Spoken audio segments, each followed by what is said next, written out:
Ayo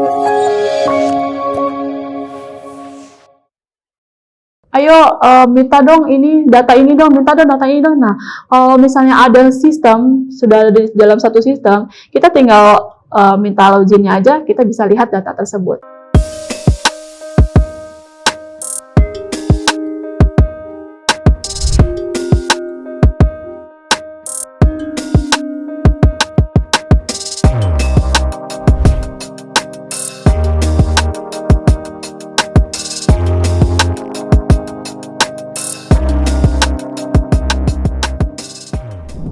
Assalamualaikum warahmatullahi wabarakatuh. Bertemu kembali dengan saya, Debbie Alita, di channel Kuliah Teknokrat.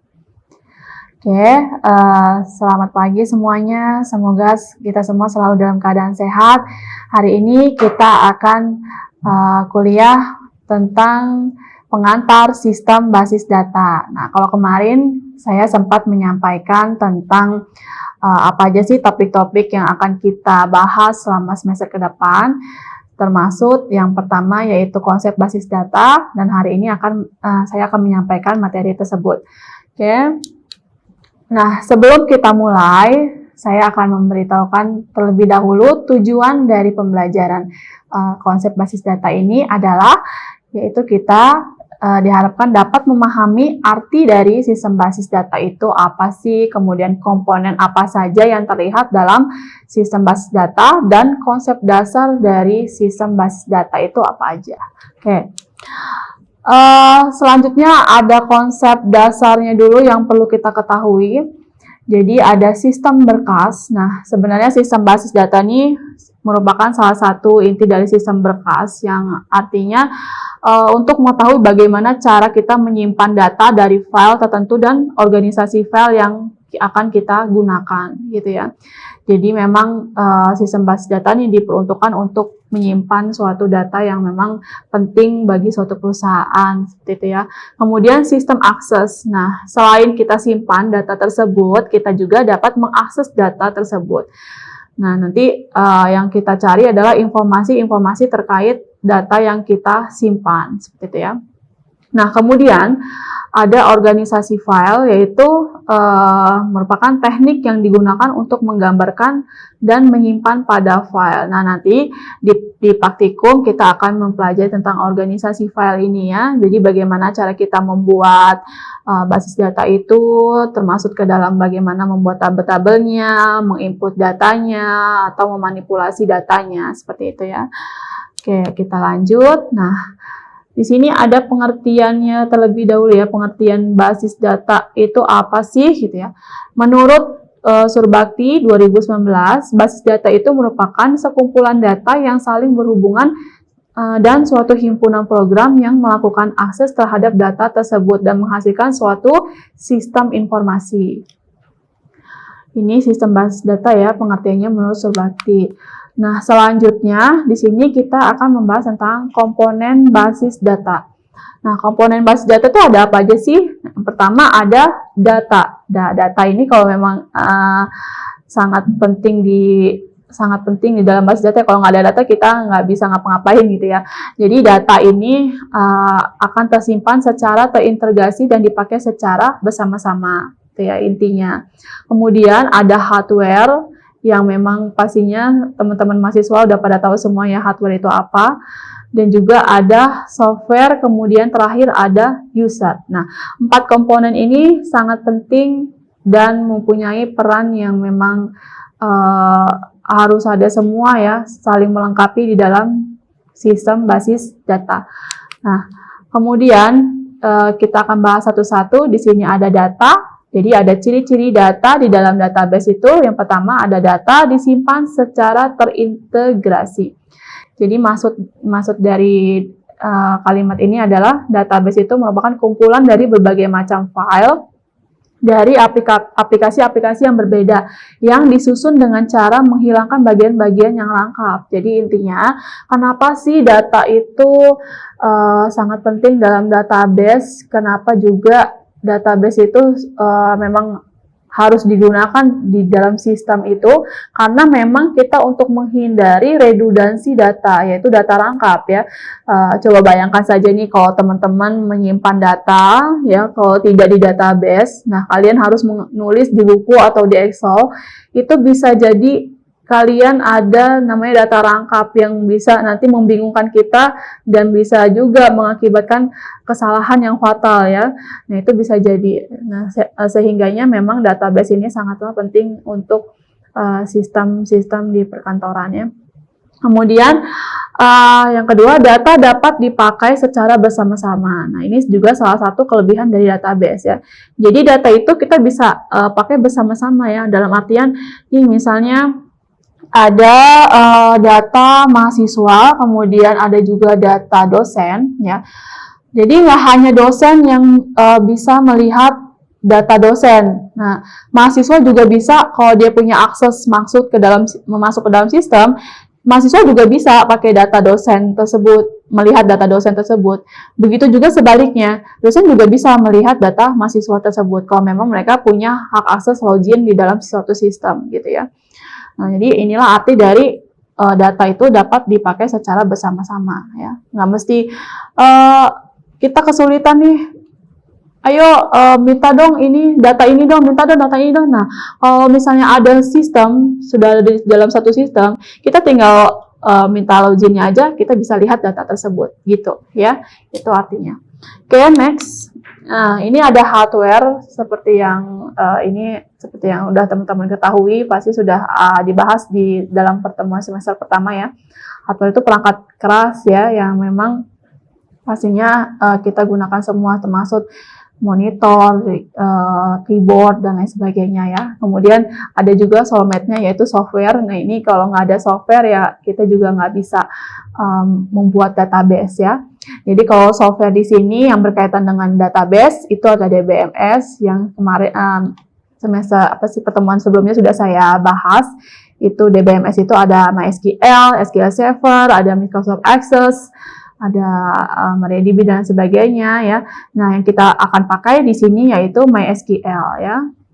Nah, selanjutnya terakhir ada user. Nah, user ini ada 3 bagian ya, ternyata ada 3 bagian. Yang pertama itu ada namanya Database Administrator atau DBA. Nah, apa sih DBA ini? Yaitu orang tim yang bertugas mengelola sistem database secara keseluruhan. Nah, kalau misalnya saya contohkan ini sebagai administrator itu, misalnya Mbak Aku gitu ya. Nah, Mbak Aku itu ditugaskan sebagai administrator pada sistem Spada bisa jadi gitu ya.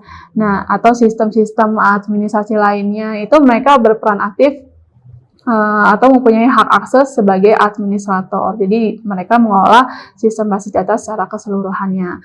Kemudian ada yang kedua namanya programmer. Nah, disinilah teman-teman semua terutama yang kuliah di bidang IT, kalian itu adalah sebenarnya calon programmer ya. Yang membuat sistem, termasuk membuat database ini sendiri yaitu adalah programmer ya. Jadi orang-orang yang memang paham sekali bahasa pemrograman, yaitu bisa VB, bisa pemrograman web, dan sebagainya yang bisa terintegrasi dengan sistem basis data ya. Nah, yang terakhir itu ada end user ya. End user itu merupakan orang yang mengakses database. Bisa jadi kita semua ini masuk ke dalam golongan end user ataukah orang yang awam yang memang bukan bidang IT juga bisa tergolong sebagai end user. Jadi end user ini yang menggunakan sistem-sistem yang terkait dengan sistem basis data seperti itu ya. Oke. Selanjutnya ada tujuan sistem basis data. Jadi ada tujuannya nih sistem basis data itu. Yang pertama itu untuk mencegah data redundansi dan inkonsistensi data ya. Kemudian yang kedua ada mempermudah dalam melakukan akses terhadap data. Yang ketiga ada mencegah akses anomali. Yang keempat ada mempertimbangkan masalah keamanan data. Dan yang terakhir ada mempertimbangkan masalah integritas data. Jadi semua ini merupakan tujuan dari sistem basis data. Yang tadi sempat saya singgung yaitu menghindari data rangkap atau redundansi ya. Kemudian kita juga bisa mengakses informasi dengan cepat melalui sistem basis data.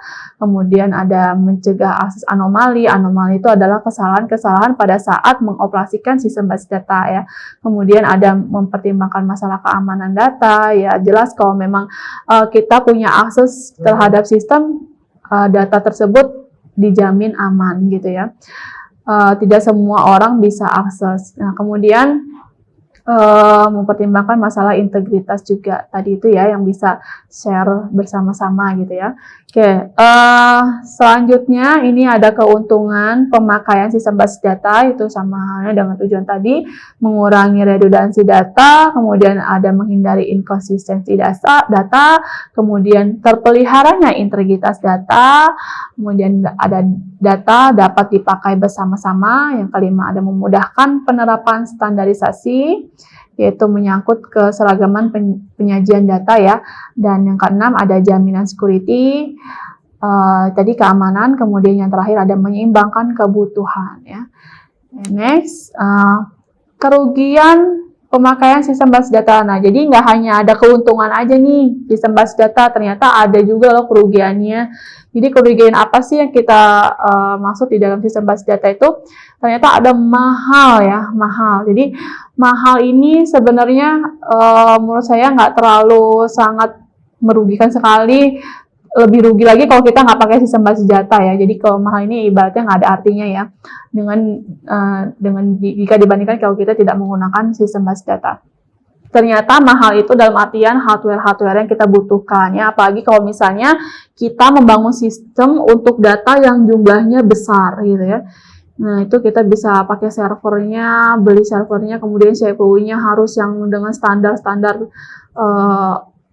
sesuai dengan datanya berikut ya, dan lain sebagainya. Kemudian listriknya yang kita gunakan ya, tapi ini tidak sebanding jika kita tidak menggunakan sistem basis data. Kemudian kompleks. Nah, kompleks ini memang salah satu kerugiannya memang terhadap si pembuat sistem basis data itu sendiri ya. Nah, kalau yang menggunakan sih menurut saya nggak kompleks, yang penting ada cara belajarnya, cara pemakaiannya itu akan mudah ya jika mengerti. Kemudian yang terakhir ada prosedur backup dan recovery-nya yang sulit. Nah, ini termasuk salah satu ibarat kerugian yang masih bisa terhandle ya. Oke. Selanjutnya kita masuk ke dasar-dasar sistem basis data. Nah, yang pertama ada istilah-istilah yang terdapat dalam sistem basis data. Yang pertama itu ada entitas. Ya, jadi ada entitas. Entitas itu apa sih? Nah, menurut Tarigan 2021, entitas itu merupakan sekumpulan objek yang mempunyai karakteristik sama dan bisa dibedakan dari lainnya. Jadi, objek itu dapat berupa barang, manusia, tempat, atau suatu kejadian lainnya. Misalnya ini pegawai gitu ya. Mobil, mahasiswa, dosen, nilai, dan sebagainya itu bisa kita jadikan sebagai entitas di dalam suatu tabel ya. Nah, kemudian ada namanya atribut. Jadi atribut ini apa sih? Setelah entitas kita buat atribut. Atribut itu misalnya deskripsi data yang bisa mengidentifikasikan entitas. Misalnya nih, di dalam entitas mobil itu kira-kira ada apa aja ya? Oh, ada nom mobilnya, merek mobilnya, warna mobilnya ya. Kemudian jenis mobil apanya dan lain sebagainya gitu ya. Kalau misalnya mahasiswa, ada NPM, nama mahasiswanya, kemudian ada alamatnya, hobi, dan lain sebagainya. Jadi itu mendeskripsikan dari entitas ya. Itu namanya atribut. Kemudian ada field, itu lokasi penyimpanannya untuk satu elemen data atribut ya, dan terakhir ada record. Nah, record ini merupakan kumpulan dari field yang berhubungan satu sama lain. Record ini adalah data-data yang akan kita isikan. Misalnya dari data dari entitas mahasiswa tadi ada 5 record, 5 data ya, artinya ada si A, si B sampai si E gitu ya misalnya. Nah, itu adalah merupakan pengertian dari record. Oke, next. Nah, selanjutnya ada file. Jadi semua itu sudah terbuat dengan rapi, dengan baik. Sistem basis data dari dibuat dari entitasnya sampai ke recordnya itu namanya file. Nah, nanti file ini yang disebut dengan himpunan entitas yang nanti akan saling berelasi dan menghasilkan suatu informasi yang bermanfaat.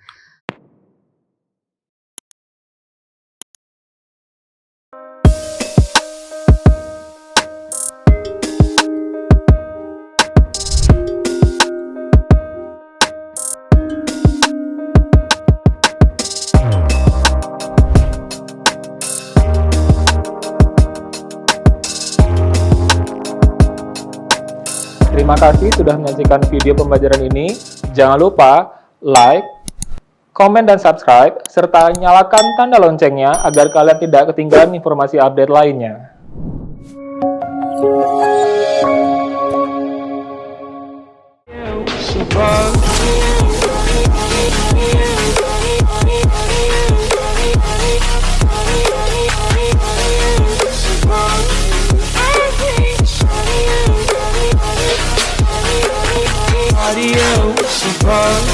I hate body.